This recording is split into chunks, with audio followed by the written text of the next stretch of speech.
Bonjour et bienvenue à Impact Pot. Alors moi c'est TK, Terry Kaufman, l'américain de ce groupe d'amis réunis par le rugby. Et voilà, je suis toujours très content d'être là avec un certain deuxième ligne de 2 mètres qui était de Metro Racing, de PUC et plein d'autres clubs. Et là, mais par contre, je pense que tu es avec le pack pour plus de temps qu'avec tes clubs. Je sais pas, tu vois, ça fait quoi, 7 ans qu'on fait ça? Est-ce que c'est la plus longue durée dans un club? Oui, on n'a jamais fait le calcul, mais si on commence à compter comme ça, oui. Mon maillot le plus long maintenant est celui du pack de potes. Ah, c'est pas mal ça quand même. Hein? Ouais, c'est bien. D'ailleurs, ça me fait penser qu'il faut qu'on refasse un peu de goodies, Thierry. Ah oui, c'est une bonne idée. On avait dit des casquettes. Pas mal. Des casquettes, ça serait pas mal. Ouais. Ça serait vraiment top. Parce que moi, j'aime bien les casquettes, tu sais. En tant que bon américain. Bon, écoute, petit épisode assez rapide. Aujourd'hui, on va revenir sur ce match de UBB parce qu'on n'a pas pu le faire la semaine dernière. On va parler de top 14, de tout ce rugby. Je propose qu'on y va direct avec le match UBB et peut-être on va finir avec d'autres sports parce que, dis donc, c'est un moment très sportif avec le Roland Garros et les NBA aux États-Unis. Et on va même parler MLR. Je suis prêt pour parler de Major League Rugby, tu vas voir, aux États-Unis. Allez, c'est le match Leinster contre UBB à Bilbao en Espagne. Leinster, on peut dire, c'est carrément l'équipe d'Irlande, sauf un ou deux joueurs. Et UBB, c'est pas mal non plus l'équipe de France, au moins les arrières. Démarrage de match et il y a quelques maladresses des Irlandais. Ringrose qui a loupé leur réception dès le premier envoi. Des plaquages qui pèsent lourd par les deux grands deuxième lignes, on va dire, de Bordeaux. 7 minutes temps pour Leinster. Ça avance petit à petit et malgré des plaquages offensifs des Bordelais, je pense beaucoup à Lecou et Poirot, les Irish vont trouver de l'espace pour marquer leur premier essai dans le coin par Tommy O'Brien. 7-0 pour eux. C'est pas grave parce que Louis Bip Bip, il est là. Sur un côté de terrain, ça recycle et la motte va passer pour Wookie qui va se jeter dans l'air pour aplatir mais refuser. Dommage. Le coup va jouer les avants. Pénalité sur 5 mètres, on va le jouer à la main. Et voilà, le coup choisit son moment pour marquer le premier essai de UBB, 7-7 à 15 minutes. Et à 17 minutes, mêlée à 5 mètres pour nous. Et très très bon mêlée d'ailleurs. Et bim, essai pour le 14 de UBB, 14-7 pour Bordeaux. Les Irish me semblent pas dans un état normal pour eux. Peut-être c'est le soleil de l'Espagne. Jalibert commence à chauffer, Rayassi, le 15 de Bordeaux aussi. D'UBB qui va faire un triple olé pour éviter des taureaux irlandais. Et voilà, 21-7 à 25 minutes. Ballon au Irish qui avance bien, mais Inspecteur Poirot est là avec des caramels. Moefana aussi très présent en défense. Gazzotti marche sur les mecs. Jalibert tente un peu de magie et c'est facile avec Pono qui va servir l'UBB 28-7. Pour le mi-temps, non, c'est 35-7 pour le mi-temps avec Moefana qui était at the right place at the right time, interception et essai par la suite. Allez, deuxième mi-temps, et le coup a tiré le mulet moche de McCarthy, mais dans quel monde, c'est un carton jaune ça. Allez, le mulet Ed McCarthy a sauté par-dessous de Poirot pour un essai à la foot américain. Je pensais que c'était pas légal ça. 35-12. Bonjour Big Ben, le beau gosse de Bordeaux. Rayassi avec une interception clé. Woki, il est blessé. Le coup est de retour. Mathieu est arrivé et découpe tout. Big Ben gratte à plusieurs reprises. Voilà, ça va bien pour UBB. Les Irish, par contre, ils sont toujours sans option. Et voilà, ce match va finir avec une grande victoire, le doublé pour Bordeaux, 41-19. Ouais, c'est une histoire complètement folle que ce match parce que on a eu une toute petite frayeur et le Leinster a eu le temps d'y croire le temps de son essai. Et puis après, ça a été terminé. C'est-à-dire que ça a été un cavalier seul des Bordelais. J'ai un ami en Irlande puisque ma fille était en Irlande, comme tu le sais, pendant 4 mois. Elle est rentrée et il m'a fait l'amitié de m'emmener voir Leinster-Édimbourg en 8e ou en 16e de finale, je me rappelle plus, au stade, donc à la Viva Stadium. Et c'est un supporter du Leinster. Je lui ai envoyé un petit texte pour lui dire « Désolé, mais je crois que la meilleure équipe a gagné ». Il m'a dit « Théo, in first half, it was boys against men ». Voilà, tout est dit. C'est le résumé de ce match où on a eu l'impression qu'il y avait une voire 2 classes d'écart et on a eu je sais pas, un sentiment de déclassement complètement de cette équipe d'Irlande et d'avoir, plutôt que boys against men, on aurait dit plutôt des des vétérans contre une équipe en pleine forme, quoi. C'est-à-dire que le côté vieillissant de cette équipe d'Irlande et aussi de cette équipe du Leinster qui a pour ossature l'équipe d'Irlande depuis plusieurs années maintenant, bah, là, ils sautent aux yeux, ils ont pas assez de nouveaux joueurs, ils ont pas assez de nouveaux talents, alors qu'en face, l'UBB, il y a une pléthore de joueurs exceptionnels et il y a eu beaucoup de renouvellement ces dernières années. Je vais prendre un exemple qui m'a frappé. À la 32e, tu as une séance de pick and go du Leinster complètement stérile, en fait. Ils finissent par faire un en avant parce qu'ils n'ont pas de solution, donc ils finissent par faire une faute. Mêlée, ça part en touche. Sur la touche qui suit, un plaquage de Moefana, mais énorme en rush défense sur la ligne offensive. Et derrière, grattage de Gazzotti. Et on reprend 30 ou 40 mètres après la pénalité et on se retrouve avec une touche chez eux, avantage UBB, alors qu'ils étaient sur notre ligne dans des pick and go, qui est un exercice dans lequel le Leinster et l'équipe d'Irlande marquaient 9 fois sur 10 il y a encore 2 ou 3 ans, 3 ou 4 ans. Donc ça, c'est extrêmement frappant de voir la stérilité d'un côté et l'efficacité de l'autre. Et puis au bout d'un moment, tu vois que les mecs n'y croient plus, t'as envie d'abréger le supplice. Et très honnêtement, c'est une finale qui est survolée, complètement survolée. Assez incroyable aussi, je trouvais les deux deuxièmes lignes de UBB vraiment super en forme dès le début. En fait, c'était plaquage quand ça s'arrêtait pas. En fait, et tout le plaquage, je trouvais, était assez offensif aussi côté UBB, qui était pas du tout. On n'avait pas l'impression que physiquement les Irlandais ils ont pu tenir en fait. Poirot, je sais pas quel âge il a maintenant, mais quand même, ça fait longtemps qu'il est plus dans l'équipe de France. Et là, il joue dans un final, un super match avec 13 plaquages. C'est quand même du gros niveau. Paolo Coleman, oui, je trouvais fort. Woki aussi, ça fait vraiment plaisir de le voir jouer comme ça et j'aimerais bien le retrouver sur l'équipe de France, ça c'est certain. Mais on a eu peur qu'il se fasse très sérieusement mal, visiblement ça a l'air d'aller. Et sur le coup, on avait l'impression qu'il avait une blessure grave de type croisé, 6 mois et compagnie. Et finalement, ça n'a pas l'air d'être le cas. Donc c'est vraiment une super nouvelle. Ouais. Je voulais juste dire un mot aussi pour Damien Penaud, parce que je trouvais que en fait c'est un stallion, c'est un course un cheveu de course, et que d'un coup on l'a mis dans une position de centre de workhorse. Tu vois ce que je veux dire? D'un coup il doit faire tout le travail en ombre, il doit faire des plaquages, etc. Et il est quand même, je pense qu'il a bien fait ce travail et quand même il est là pour le libérer avec un peu de magie, tu vois, l'essai de LBB. Et je voulais juste de dire bravo, chapeau, parce que ça devait être difficile de dire ok, mais maintenant t'es plus les gars qui courent, t'es carton libre pour faire ce que tu veux, tu cours après le ballon. Et maintenant t'as vraiment ce travail de respecter et de plaquer l'avant. Faut pas oublier que Damien Penaud, c'est un joueur qui est très costaud. Hein. On l'a vu beaucoup sur les ailes pendant longtemps parce qu'il a une vélocité incroyable. Je pense que peut-être avec l'âge qui avance un peu, il est peut-être un petit peu moins véloce.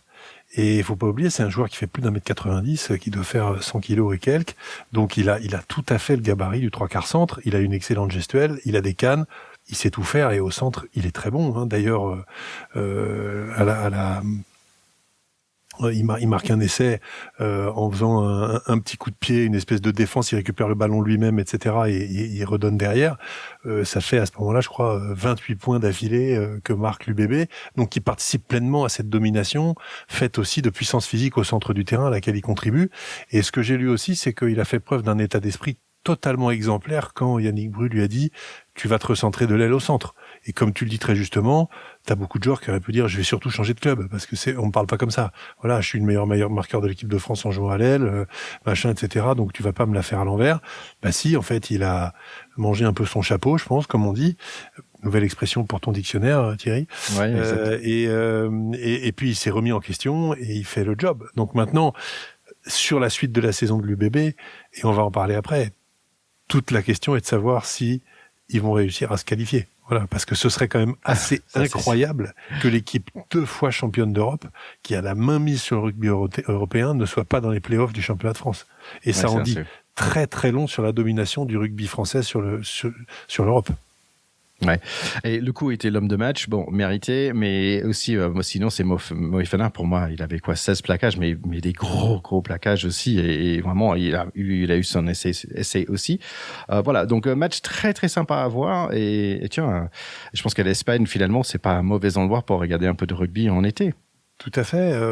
Ce qu'il faut noter, c'est que ça fait quand même 6 ans d'affilée que ce sont des équipes françaises qui gagnent, hein, puisque ça a été là UBB 2 fois, Toulouse avant, La Rochelle 2 fois juste avant et Toulouse encore avant. Ça fait 6 fois d'affilée.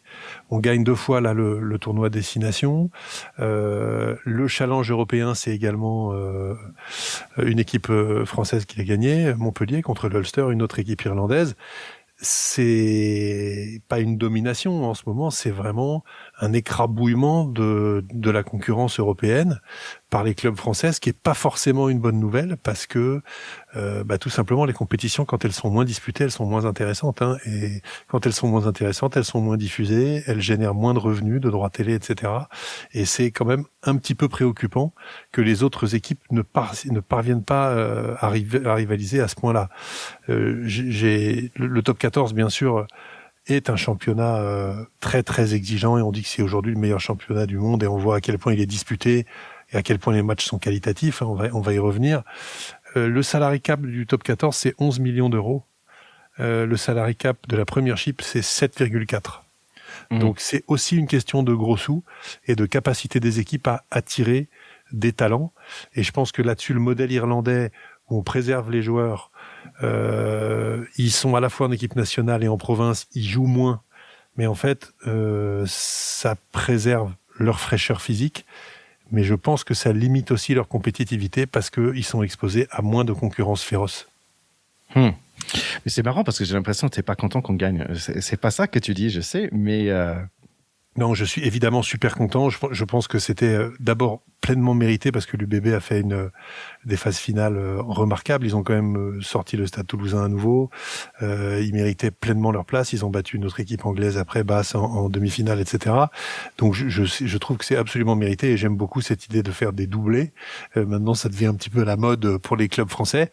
Je dis juste en commentaire, attention, les championnats, les disciplines dans lesquelles une domination trop forte s'installe, parfois payent l'addition après, parce que trop c'est trop. Voilà, donc il est temps que les clubs anglais se réveillent, que les provinces irlandaises se réinventent et que la concurrence pour les clubs français soit plus dure. On peut pas gagner tous les ans une compétition avec un club français. Voilà. Je suis pas du tout d'accord. Oui, on peut gagner tous les ans, ça me gêne pas du tout. Tu vois, c'est les dynasties, ça s'appelle, mon cher ami. C'est les dynasties, c'est les Lakers, tu vois, c'est les New England Patriots, c'est les dynasties, c'est tout ça. C'est normal. Les équipes de légende. Tu as raison, c'est vrai. Allez, tu parlais de toutes les victoires de la France. Il y avait un autre. En fait, c'était de Crunch Creator, où en fait, on a gagné 62-61. Donc, apparemment, je suivais ça de très, très loin. J'étais un peu surpris qu'on n'était pas invité, mon cher Théo. Ah ben, j'ai pas surpris. Je suis outré. C'est plutôt ça. Je ne comprends pas. On est le podcast rugby 100% rugby audio le plus ancien. On a peut-être pas autant d'écouteurs que certains youtubeurs. Bref, je passe l'adjectif qui suit. Mais je suis absolument outré qu'on n'ait pas été sollicité. Alors, peut-être pas pour une place de titulaire, mais au moins pour porter les citrons ou faire une petite pige en fin de match. Faut quand même pas déconner.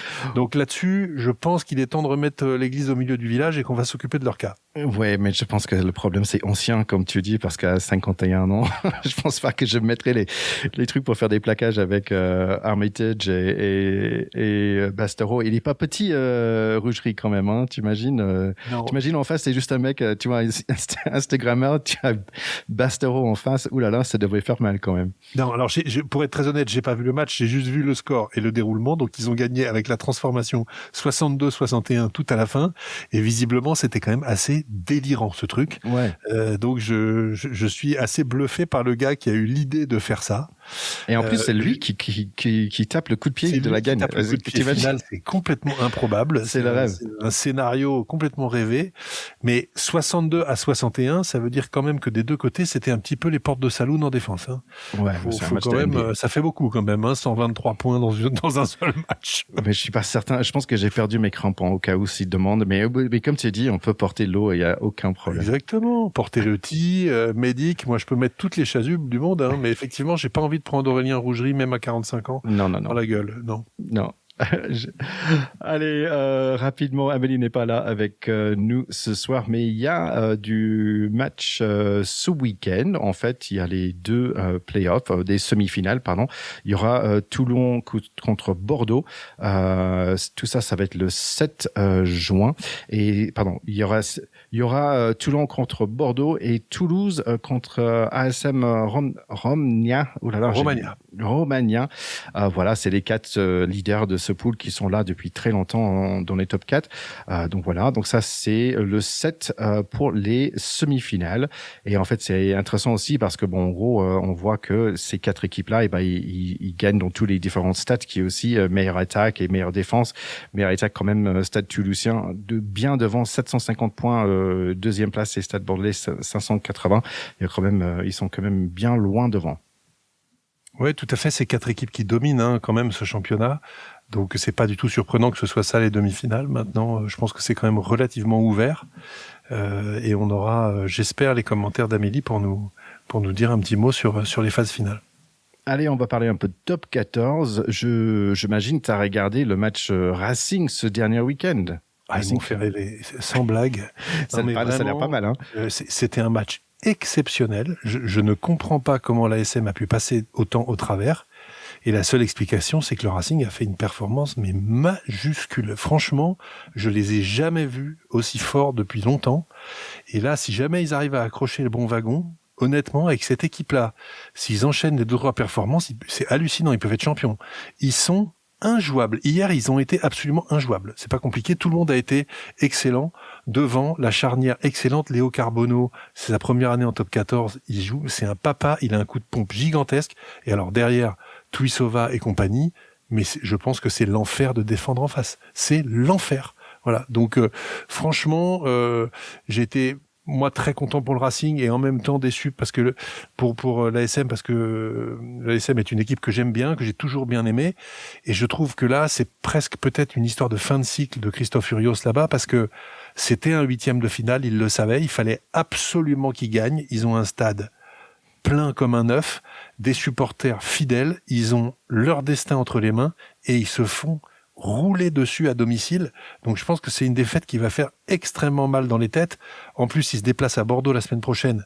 Bordeaux qui doit absolument gagner pour avoir encore une chance de se qualifier. Donc autant dire que je pense qu'ils vont être une victime expiatoire là-bas. À mon avis, ils vont en prendre vraiment une raclée. Sauf si Christophe Furios, cette fois, trouve les mots et arrive. Mais même s'il gagne, en plus maintenant, il y a extrêmement peu de chances qu'il se qualifie, l'ASM. Donc c'est extrêmement surprenant comme contre-performance. Mais quel match du Racing! C'est absolument dingo. 41-13 à domicile, là-bas. Personnellement, j'en suis pas revenu. Et franchement, je me suis absolument régalé. Ouais. J'étais très surpris par le 8, ton 8, là. Il était assez impressionnant aussi. Maniarara, il est énorme. Bodon a fait un super match alors que c'est un mec qui a un gabarit qui est pas du tout impressionnant. Spring derrière, Abosi, Tuisova au centre, mais en face c'est l'enfer de défendre sur ces mecs-là. Voilà, donc je pense que le Racing sur un malentendu peut être l'énorme surprise de la fin de saison. Maintenant, il faut qu'ils battent le Stade Toulousain la semaine prochaine, lequel Stade Toulousain est déjà qualifié, assuré d'être premier, va avoir envie de se mettre en mode phase finale. Parce que pas de question d'en prendre 40 avant d'attaquer le match, la demi-finale qui est 15 jours après. Ils ont besoin de jouer. Mais c'est pas pareil. Quand t'as pas besoin de gagner face à une équipe de mort de faim qui vient de montrer des convictions comme ça, je pense que le Racing peut tout à fait battre le Stade Toulousain avec ce qu'ils ont montré hier. Il y a absolument pas de doute.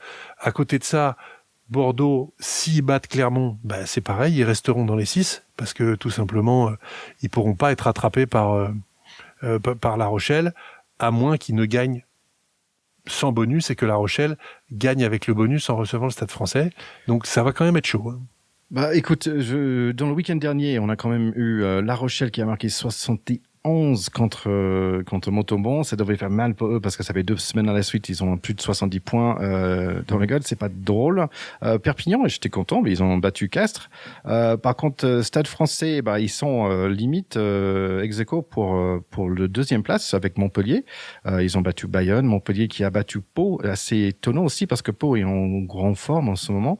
Mais ils étaient à la maison, on va dire Montpellier. Et voilà, Toulon qui a battu Bordeaux, comme tu dis, un peu surpris aussi de voir Bordeaux qui a un peu de mal à assurer cette 6e place. Est-ce que tu peux nous dire les matchs dont on a déjà parlé de Bordeaux et Clermont et aussi Racing Toulouse, on a quoi d'autre dans la match, on va dire, pour la semaine à venir? Alors, la semaine prochaine, on aura un Bayonne-Perpignan absolument sans enjeu, un Castres-Toulon qui sera également sans enjeu, un Lyon-Montpellier qui est important pour Montpellier parce que si Montpellier veut recevoir en demi-finale, ils doivent gagner à Lyon parce que le Stade Français peut leur passer devant si donc le Stade Français gagne à La Rochelle. Ça va être dur parce que La Rochelle est en très très grande forme en cette fin de saison après avoir eu un match, une saison quand même un peu en demi-teinte, mais en fin de saison, là, ils passent des 60 points à droite à gauche, c'est quand même un signal. Le Racing donc reçoit Toulouse, doit absolument gagner pour se maintenir et a son destin entre les mains, se maintenir dans les 6 parce que s'ils gagnent, ils sont dans les 6. Et Pau, Montauban, Pau doit également gagner pour essayer de maintenir sa place de barragiste à domicile. Voilà, donc et Bordeaux-Bègles, Clermont, on l'a dit, Bordeaux-Bègles doit gagner, de préférence avec le bonus, si d'aventure La Rochelle mettait le bonus contre le Stade Français. Donc en gros, si Bordeaux-Bègles gagne avec le bonus et que le Racing gagne, les 6 ne bougeront pas. Toulouse, Montpellier. Et puis ensuite, Stade Français, Pau, Racing et Bordeaux-Bègles. Voilà. Par contre, si Toulouse va gagner au Racing ou si Clermont va gagner à Bordeaux-Bègles, La Rochelle peut éventuellement attraper le wagon, voire même éventuellement Clermont. Ce qui est assez chouette aussi, c'est pas comme dans le NBA où tu as l'impression que c'est 60% des équipes qui sont dans le play-off, quoi, tu vois. Donc, c'est que 6 sur 14, il y a un enjeu quand même dans ces dernières semaines. Mais c'est ça qui est dingue, dans ce championnat. Et franchement, c'est un championnat qui est fantastique parce que il est extrêmement serré jusqu'au bout. Tu vois, si pendant longtemps on disait faut arrêter les phases finales, c'est de la connerie, le champion ça doit être celui qui domine la saison régulière, etc. On aurait aujourd'hui avec la saison qu'ils ont faite un Stade Toulousain qui serait déjà assuré d'être champion, donc que des matchs sans enjeu depuis déjà une semaine ou deux, et en fait on se ferait chier comme des rats morts et personne ne regarderait. Ouais. Alors que là, la place en play-off est encore super chère et elle est accessible pour grosso modo 8 équipes sur 14, ce qui est dingue. Ensuite on va avoir demi-finale, finale où on peut faire tapis, all-in et repartir à zéro et avoir un champion comme le Racing qui sort du chapeau. Donc t'y crois jusqu'à la fin avec cette formule. Donc moi j'y suis hyper favorable, d'autant plus que ces matchs à élimination directe, c'est quand même le sel du sport de compète et du sport co.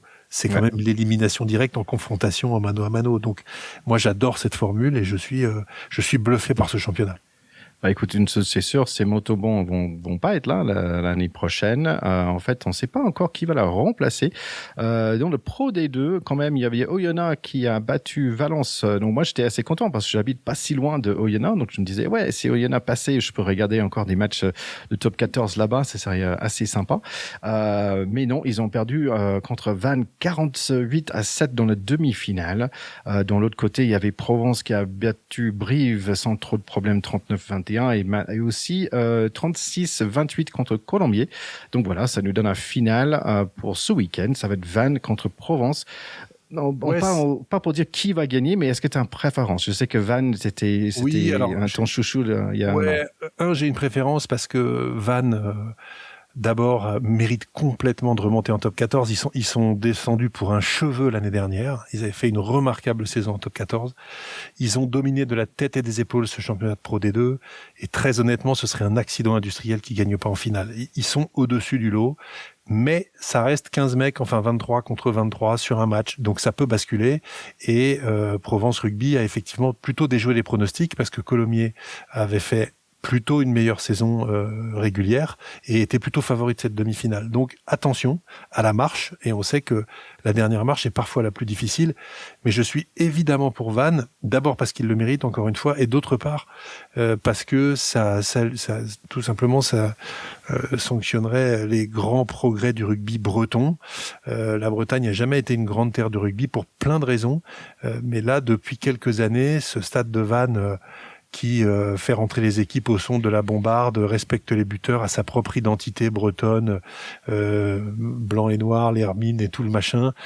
Ça balade toute une culture qui est une culture naissante et une fierté régionale que je trouve absolument formidable. Je dis pas que la Provence ne mérite pas d'être une terre de rugby, mais il y a un peu plus d'équipes de rugby dans le sud-est, et moi je suis pour le voilà. Tu penses pour l'étalement géographique du rugby sur le territoire national, et vraiment la Bretagne est une terre qui mérite d'avoir son équipe de rugby en top 14, surtout avec ce que Vannes a montré. Donc je suis à fond derrière Vannes et j'y crois. Je pense qu'ils l'emporteront. Bah écoute, tu m'as convaincu. Je vais être pour Vannes. Alors, c'était juste marrant parce que Oyonnax, c'est assez proche. C'est que 1h30, mais c'est 1h30 sur la route de chez moi. Moi, j'habite dans les montagnes de Jura. Et on va dire, oulala, c'est pas 1h30 simple. Tu vois, quand tu fais le tour de Paris, tout est allumé et tout ça. Là, quand tu es dans les montagnes de Jura et tu reviens d'un match de rugby à minuit, c'est pas une conduite facile, on va dire, quand même. Mais bon, c'est dommage que c'est pas eux. Mais bon, je te soutiens pour Vannes, alors. Sinon, c'est Carcassonne qui était mon petit chouchou parce que j'ai vu un match là-bas l'année dernière, qui vont descendre. Et il me semble que Stade Montois qui va descendre aussi, et c'est Nice qui va les remplacer, ainsi que Narbonne. C'est les deux qui vont monter. C'est bien ça? Oui, c'est ça. Alors Narbonne, c'est un grand nom du rugby, même si c'est une petite ville. Orange et Noir, ils ont été en première division pendant très longtemps. C'est vraiment une équipe assez célèbre. Et puis Nice aussi a une terre de culture de rugby importante. Voir Mont-de-Marsan descendre, ça fait mal parce que là aussi, très très grande équipe de rugby, les jaunes et noirs. Stade André Boniface et une culture absolument extraordinaire de rugby dans les Landes qui peine un petit peu malheureusement à se maintenir, sans doute pour des raisons de surface économique des clubs aussi. Il y a beaucoup de clubs de rugby dans le sud-ouest et donc c'est difficile, je pense, de flécher assez de sponsors pour ces équipes-là. Mais bon, espérons que les Montois fassent une belle saison en national et puissent remonter. Tiens, j'ai joué à foot américain contre l'équipe de Nice. Est-ce que tu as une idée de leur nom? Oh, ça doit être un truc du genre les Falcons magiques ou un truc comme ça. Non, mais c'était moi, les Falcons, déjà, de Bran. Et eux, c'était des dauphins. Ah, les Dolphins. Comme the Miami Dolphins, tu vois, c'était les Dolphins of Nice. Et voilà. Un des meilleurs noms, c'était The Iron Mask of Cannes. C'était pas mal aussi. Pas mal. Moi, je voulais juste dire un petit mot à Sanso Rugby Club. C'est un tout petit village à côté de chez moi. Ils ont battu quand même un rugby club dijonnais 71-36 à un certain moment de la senior. Et je trouve ça magnifique quand tu vois Sanso. C'est un tout petit village qui bat un grand, une équipe qui vient d'un grand ville. Je trouve ça vraiment magnifique. Ouais, Dijon a été en première division il y a longtemps. Quand je jouais en jeune au PUC à l'époque, il y avait 2 poules de 8, je crois bien, en première. C'était une sorte de top 16. 2 poules de 10, peut-être bien une sorte de top 20. Et il y avait Dijon dans la poule du PUC. Et d'ailleurs, c'était le club où jouait le père d'Arthur Retière, qui s'appelle Didier Retière, qui a été ensuite un peu DTN, etc., qui a une belle carrière fédérale. Donc, terre de rugby Dijon. Voilà, terre de vin, bien sûr, mais de rugby aussi. Et moutarde. Je commence à connaître la France avec toute la nourriture. Allez, on va partir un peu étranger. On va dire, c'est bientôt aussi les demi-finales ce week-end pour le United Rugby Championship. Donc là, il y a the Glasgow Warriors against the Bulls et Leinster qui va essayer de faire quelque chose contre les Stormers. Donc voilà, il y a quand même un peu des équipes toujours Sudaf, ce qui est assez étonnant. Donc moi, perso, je suis pour Glasgow et Leinster. Bien sûr. Sinon, dans le Premiership de rugby, c'est la dernière week-end aussi. Il y aura un petit... ils ont appelé assez petite aussi. Il y a que 4 équipes qui passent sur les 10. Voilà. Donc, l'année dernière, c'était Bath qui a battu Leicester. Sinon, il y avait un moment où c'était des Saracens qui étaient très connus à l'époque. ainsi que Northampton. En ce moment, pour l'instant, on pense que ça va être Northampton, Bath, Leicester et Exeter. C'est, on va dire, les préférés avec Saracens qui a une petite opportunité d'entrer aussi dans ces playoffs de 4. Tiens, question pour toi. On va parler de MLR. Ça fait longtemps. Ça fait très longtemps même. Est-ce que tu connais? En fait, Est-ce qu'elle existe encore? Parce que c'est ça la question. Il y a que 6 équipes maintenant. Il y avait un moment, en fait, il y avait un paquet d'équipes. Ok. Il y a que 6 équipes. Alright. Donc moi, je vais dire le nom de l'équipe et j'aimerais bien tu me dis d'où ça vient. Alright. C'est quelle ville? Donc il y a une équipe qui s'appelle The Hounds. The Hounds. De Boston. De Boston. No, I'm very sorry. It's Chicago. Chicago Hounds. Il y a une autre équipe qui s'appelle The Legion. Peut-être New York, parce que il y a beaucoup de légendes à New York. Donc non, désolé, mais New York, il n'y a plus d'équipe. En fait, California Legion, c'était des San Diego Legion, maintenant sur les California Legion. Si je dis The Sea Wolves, est-ce que tu as une idée de Sea Wolves? Sea Wolves, déjà, ça doit être sur la côte. Ouais, alors ça peut être Baltimore là-bas, ou un truc comme ça. Ouais, côte ouest plutôt. Côte ouest. Ça commence avec Vancouver. un S. Allez. Non, c'est Seattle, mais c'est pas si loin. Tu avais dit Boston. Est-ce que tu connais le nom de l'équipe de Boston? Bah, même pas, du coup. C'est les Free Jacks que j'aime beaucoup. Ah, si, je savais, tu me l'avais dit l'année dernière, les Free Jacks de Boston. Ouais. Et après, est-ce qu'il y a encore les Guilty Knees? Il n'y a plus de Guilty. En fait, le mec, il avait dit, attends, quoi? Il y a une espèce, tu parlais de, il y a un limite qu'on doit payer les joueurs. Ah bon, je savais pas. Sinon, il savait pas qu'il y avait salary cap, c'est son excuse. Sinon, the Old Glory. New Orleans. À Washington, D.C. Et en fait, la dernière équipe qui sont que 2 victoires. Mais en fait, ils sont dans mon état à moi. Quel est un ville dans mon état de Caroline du Nord? Toi, c'est Charlotte. Oui, bravo. Tu vois, j'ai quand même réussi à avoir une bonne réponse. Il faut dire que tu m'as aidé. Je suis impressionné. Mais en fait, on fait ça bien aux États-Unis. On fait bien des trucs très médiatiques parce que en fait, ils ont un week-end. Tu vois, faut que je regarde ça. Faut que je suis ça de près parce qu'ils ont un week-end complet pour le espèce de Super Bowl, le MLR. Et ça a l'air trop chouette parce qu'il y a plein d'événements. Ça prend toute la semaine. Tu vois, il y a ces 3 jours. Et en fait, il y a un truc qui a l'air pas assez sympa. Il y a un concours de touches, etc. Mais il y a aussi un concours de scrum, si tu imagines. Ok. C'est une sorte de walk-on day. Ah mais vraiment, c'est ça en fait. Et donc tu viens avec ton équipe et en fait tu peux être par exemple, je pense qu'il y a des catégories, il y a les catégories des seniors plus de 35 ans.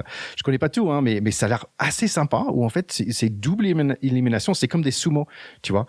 Donc en fait et tu fais 3 trucs de scrum, le meilleur de 3 matchs de scrum et voilà et t'as des points pour comment tu gagnes ton scrum en fait. C'est un truc de ouf, non? C'est un concours de scrum pendant le week-end de championship de Super Bowl de rugby américaine. C'est pas mal, non? C'est typiquement américain et ça pourrait vraiment pas du tout marcher en France. Mais c'est marrant. T'imagines? Ça m'étonne pas que ce soit les Ricains qui aient inventé un truc pareil. Mais bon. Ah, mais c'est un truc de Nous, en fait, les concours de scrum au rugby en France, c'est pendant les matchs, en fait. C'est ça la logique. Mais t'imagines? T'es dans la veste, tu dis, ah ouais, tiens, je vais scrummer contre d'autres personnes que je connais pas. Ouais, allez, on y va. Et ils ont même pas d'assurance maladie. Bon, on y va. Ça, c'est assez fou. Allez, on va clôturer rapidement cet épisode en parlant d'autres sports. Est-ce que tu suis d'autres sports en ce moment? Même, écoute, on est obligé de parler quand même du back-to-back. La RATP à Paris a renommé la station rue du Bac en rue du back-to-back. Je sais pas si tu as vu ça, mais non. Voilà, le Paris Saint-Germain qui gagne sa 2e Ligue des Champions d'affilée, c'est quand même un exploit absolument énorme. Ça a été beaucoup plus douloureux en finale que l'année dernière où ils avaient écrabouillé l'Inter de Milan 5-0. Là, ça a été quand même in extremis au penalty. Mais quand tu regardes par contre les stats du match, ils ont eu beaucoup plus d'occasions, ils ont tenu beaucoup plus le ballon. Donc c'est une victoire qui est vraiment méritée.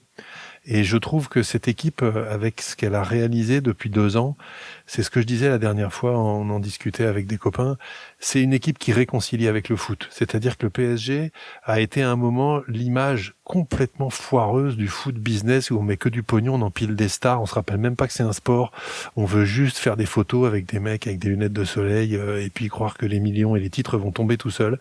Et en fait, après, ils se rendent compte que ça, c'est une impasse totale et ils construisent un collectif Et ils ont construit avec Luis Enrique, qui est un véritable sorcier à la tête de cette équipe, un collectif basé sur des mecs qui ont le sens du devoir, le sens des autres, le sens du sport co.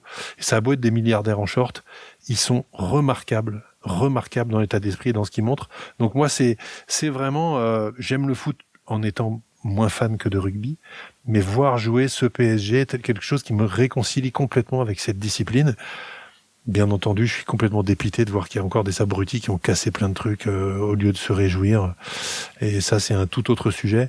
Mais j'espère qu'un jour, on arrivera à régler ça, parce que c'est quand même un peu pathétique de ne pas pouvoir se réjouir simplement, quoi. Voilà. Attends, t'as dit t'as dit millionnaire en short. Est-ce que c'est une expression française, ça? Non, c'est vraiment... Non, c'est-à-dire qu'on a parfois tendance à se dire, oui, bon, c'est beau, c'est sûr, mais les mecs, avec tout ce qu'ils gagnent et tout, ça casse un peu l'esprit du sport, il y a que du pognon dans le foot et tout ça.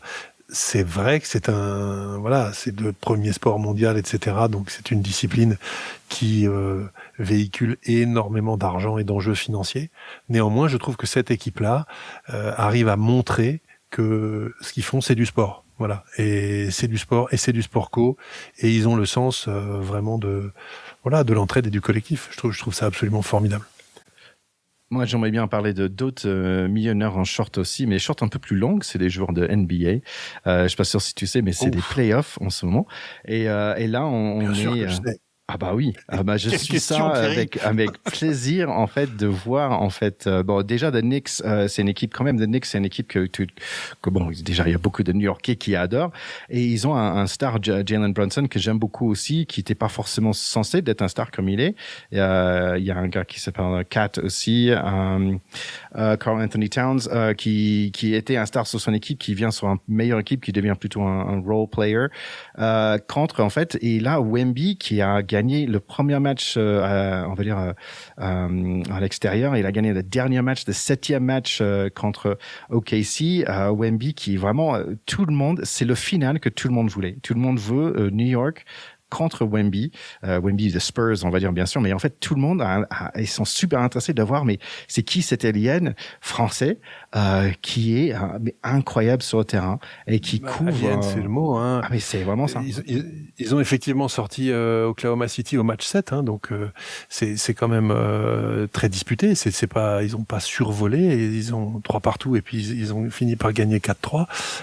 Mais voilà, Wembanyama encore 22 points et un nombre de contres absolument invraisemblables, etc. Et c'est un joueur qui va, je pense, marquer très très profondément l'empreinte du basket et l'empreinte de la NBA, et bien sûr on espère beaucoup aussi l'empreinte de l'équipe de France. C'est un joueur avec qui tout est possible.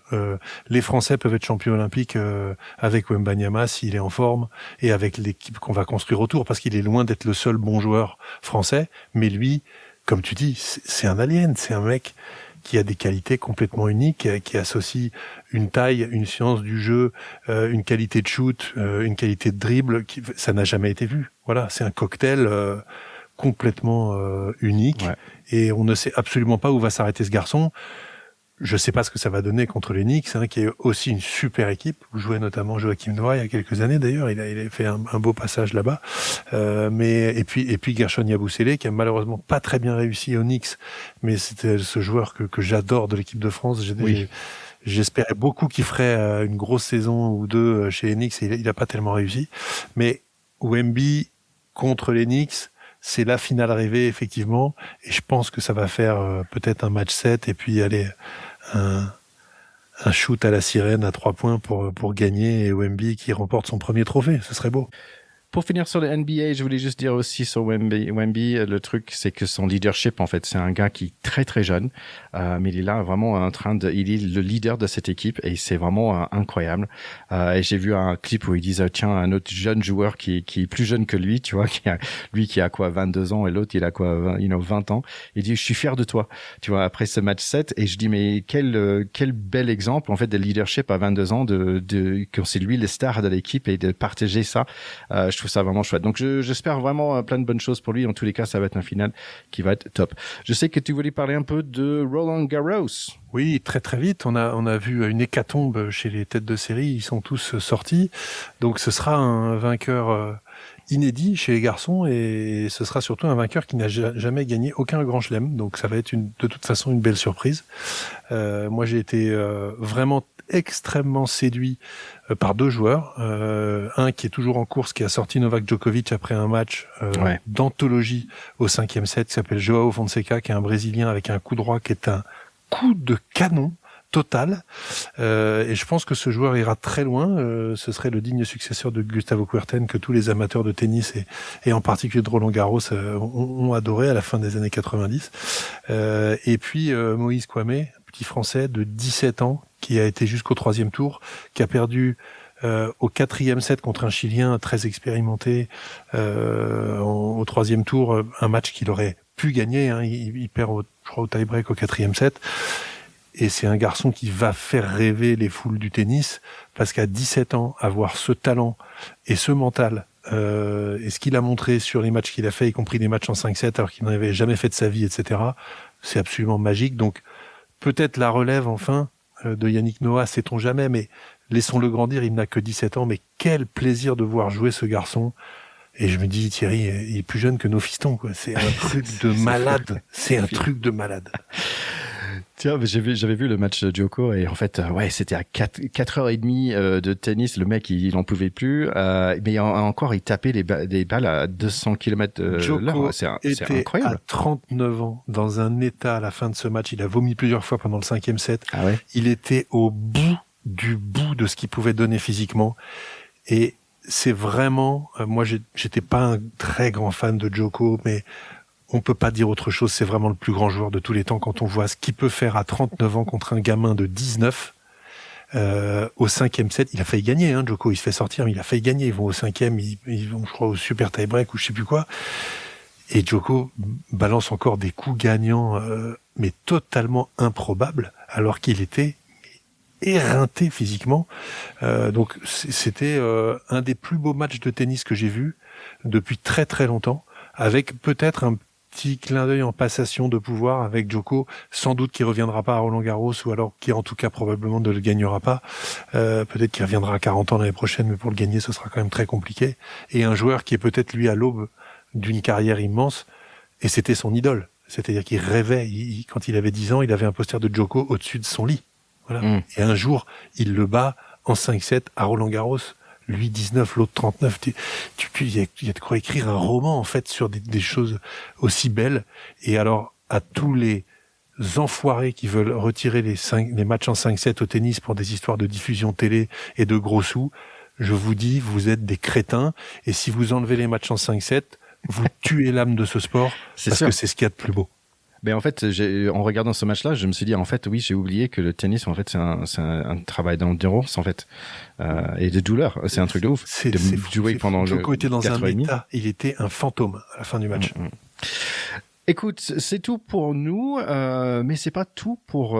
Même si j'ai l'impression que c'est été, hein, si d'un coup c'est vraiment été chez nous, c'est bientôt on va dire le fin de saison, mais en fait, en même temps, on a le top 14, le semi et le final, l'élite. Il faut qu'on fasse un épisode sur tout ça. Il y a des matchs cet été aussi, il y a Nouvelle-Zélande, Australie et Japon.